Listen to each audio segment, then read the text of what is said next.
Today's video is going to be a 1963 Corvette split window that I recorded at my local classic car auction in Palm Springs, California. The seller didn't leave any information on this vehicle, so what I noticed is that it was a base motor 327 with 250 horsepower with a 4-speed transmission, and it also had power windows, and it had the red interior. It had the spinner hubcaps, and it sold for $89,000 at my local classic car auction in Palm Springs, California.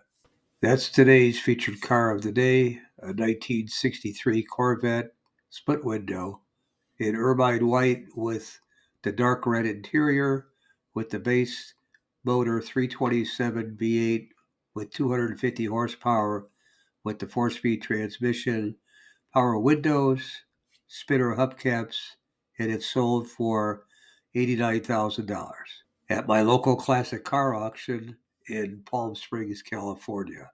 Thanks again for watching. I appreciate it. And by the way, here's a couple of videos.